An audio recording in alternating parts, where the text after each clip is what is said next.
Ancient Egypt, a land of pharaohs, pyramids, and timeless mysteries. For over 3,000 years, it was one of the most powerful and enduring civilizations in human history. But how did it rise from the banks of the Nile to dominate the ancient world? And how, after centuries of glory, did it eventually fall into decline? Today, we're going to journey through the rise and fall of ancient Egypt in just 12 minutes. Let's begin at the source, the Nile River. Every year, the Nile flooded predictably, leaving behind fertile soil that allowed agriculture to thrive in an otherwise desert landscape. This wasn't just about food. It created stability, prosperity, and the conditions for complex society to emerge. From farming villages around 5000 BCE, Egypt gradually unified into two main kingdoms: Upper Egypt in the south and Lower Egypt in the north. Around 3100 BCE, a legendary figure named Narmer, or Menes, unified these two lands, becoming the first pharaoh of a united Egypt. This was the true beginning of one of history's greatest civilizations. During the Old Kingdom, roughly 2686 to 2181 BCE, Egypt flourished. This was the age of the Great Pyramid builders, when Pharaoh Khufu built the Great Pyramid of Giza, one of the seven wonders of the ancient world. Pharaohs were seen as divine rulers, living gods on earth. Society was organized around supporting the pharaoh through agriculture, labor, and an intricate system of officials and priests. But eventually, the immense cost of pyramid building, combined with droughts and weakening central power, caused the Old Kingdom to collapse into chaos. After about a century of disorder, Egypt reunited under the Middle Kingdom around 2050 BCE. This era was less flashy than the Pyramid Age, but it was just as important. Pharaohs focused on infrastructure, canals, fortresses, trade networks, and on securing borders.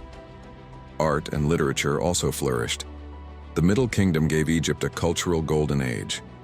Yet by around 1700 BCE, new invaders arrived, the Hyksos, a people from the Near East who brought advanced weapons like horse-drawn chariots. Egypt was conquered and ruled by foreigners for nearly a century. Then came Egypt's most famous era, the New Kingdom, from about 1550 to 1070 BCE. After expelling the Hyksos, Egypt turned outward, becoming a true empire. Pharaohs like Thutmose III and Ramses II led military campaigns deep into the Near East and Nubia, bringing back wealth, tribute, and slaves. This was the age of Egypt's most iconic rulers, Hatshepsut, the powerful female pharaoh who expanded trade and built magnificent temples; Akhenaten, who tried to replace Egypt's many gods with the worship of one sun deity, Aten; and Tutankhamun, the boy king whose tomb would capture the modern world's imagination. At its height, Egypt was the superpower of the ancient world, with immense wealth, towering temples like Karnak, and a cultural influence that stretched across continents. But power rarely lasts forever. By the late New Kingdom, Egypt was strained by wars abroad, corruption at home, and the growing cost of maintaining an empire. Invasions by the mysterious Sea Peoples shook Egypt's stability. Gradually, central authority weakened, and priests of the god Amun gained power over the pharaohs themselves. Over the next centuries, Egypt entered what historians call the Third Intermediate Period. It was a time of division: rival dynasties, Libyan rulers, Nubian kings, and eventually Assyrian conquerors. Egypt was no longer the dominant power it once was. By 525 BCE, Egypt was conquered by the mighty Persian Empire. Though Egyptians rebelled at times, foreign rulers would dominate the land for most of the next 1,000 years. Then came Alexander the Great in 332 BCE. Welcomed as a liberator, he founded the city of Alexandria, which became a hub of learning, trade, and culture. After Alexander's death, his general Ptolemy took control, founding the Ptolemaic dynasty. These were Greek rulers who adopted Egyptian customs, their most famous member being Cleopatra VII. Cleopatra tried desperately to keep Egypt independent by allying with Julius Caesar and Mark Antony. But after their defeat, Egypt fell under Roman control in 30 BCE. It would remain a province of Rome for centuries. So what do we make of this long story, from the rise of farming along the Nile to the final fall under Rome? Ancient Egypt's greatness lay in its ability to adapt, to turn a harsh desert environment into a cradle of civilization. Its art, architecture, religious ideas, and even its medical and mathematical knowledge influenced the ancient world and continue to inspire us today. Even though political power faded, the cultural legacy of ancient Egypt never died. From obelisks in Rome to hieroglyphs deciphered in the 19th century, the echoes of the pharaohs still shape our understanding of history. Ancient Egypt may have fallen as a political power, but its story did not simply vanish into the sands.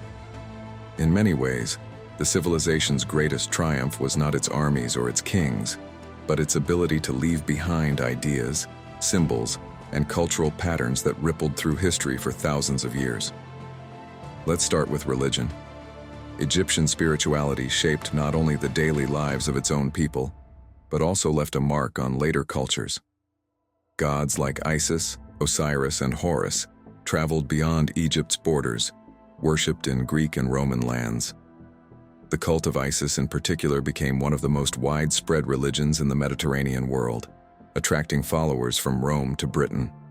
Even when Egypt's political authority ended, its belief system still spoke to people far away, promising protection, rebirth, and eternal life. Then there is science and knowledge. Egyptians were not just pyramid builders, they were astronomers, doctors, engineers, and mathematicians. Their careful observation of the stars created one of the earliest calendars, dividing the year into 365 days. Their medical papyri reveal knowledge of surgeries, herbal remedies, and even dentistry far ahead of their time.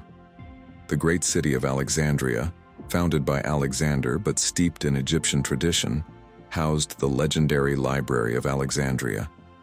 Though much of it was lost, the idea of preserving the world's knowledge in one place inspired later civilizations to value scholarship as a foundation of progress. We also cannot ignore the arts. Egyptian art and architecture remain some of the most recognizable in human history. From the colossal statues of Ramses II to the painted tombs in the Valley of the Kings, Egyptian creativity expressed both religious devotion and the desire for immortality. These works influenced Greek and Roman art, and even in the modern world, architects and designers still borrow from Egyptian style. Think of the Washington Monument in the United States, an obelisk directly modeled on Egyptian forms, or the countless films and novels inspired by the mystique of the Nile. But beyond what Egypt gave the world, there are lessons in its decline. Egypt reminds us that even the greatest civilizations are vulnerable to internal weakness. For much of its history, Egypt's strength came from unity, a single pharaoh at the top, supported by officials, priests, and workers, all tied together by the cycle of the Nile. But when that unity fractured, when priests gained too much influence or when rival dynasties pulled the kingdom in different directions, Egypt became easier prey for outsiders. Division within often invites conquest from without. Another lesson is about the dangers of overextension. The New Kingdom pharaohs expanded Egypt's empire far beyond the Nile Valley, stretching into Syria and Nubia. At first, this brought wealth and power, but maintaining distant territories strained resources and pulled Egypt into endless wars. In the end, the costs of empire outweighed the benefits. It's a pattern repeated in history. Expansion brings glory, but if it outpaces a nation's ability to sustain it, collapse is almost certain. There is also a cautionary tale about tradition and change. Egypt prized continuity. The same artistic styles, rituals, and political structures lasted for centuries. This gave stability and identity, but also made Egypt resistant to innovation. When new technologies arrived, like the horse-drawn chariot or iron weapons, Egypt sometimes lagged behind its rivals. The Hyksos invasion is a clear example. A foreign people with superior tools of war seized control of a society that had grown too comfortable. And yet, Egypt could reinvent itself.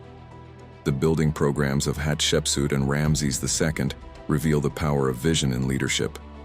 Even Cleopatra's desperate diplomacy, though it failed, shows Egypt's determination to remain relevant in a changing world. What makes Egypt's story so compelling is this tension between permanence and fragility. On one hand, it endured for longer than almost any other civilization in history. 3,000 years of kings, temples, and traditions. On the other, it was still subject to the same cycles of rise and fall that affect all human societies. Its monuments give the illusion of eternity, but its politics remind us of impermanence. Finally, Egypt challenges us to think about what it means to truly last. Is it military might, political dominance, or is it cultural memory, the ability to inspire, teach, and fascinate long after the armies are gone? If we measure greatness not just by power, but by legacy, then Egypt never truly fell. Its symbols are etched into global consciousness, its lessons studied in classrooms, its pyramids still standing against the desert winds. And so when we look back at ancient Egypt, we're not just looking at the past, we're looking at a mirror of human ambition, creativity, and fragility. From Narmer uniting the two lands, to Ramses II building monuments of power, to Cleopatra's final stand against Rome, Egypt's journey is both a triumph and a warning. It shows us that civilizations can rise to unimaginable heights, but also that they can fall when unity cracks, when resources stretch thin, or when the world changes faster than they adapt. Yet Egypt's true victory was not only in pyramids or conquests, but in the legacy it left behind: art, knowledge, and inspiration that continue to shape us thousands of years later. So the next time you see the pyramids or read the name of Tutankhamun, remember, you're not just learning history, you're touching a story that refuses to die, a civilization that still whispers across time.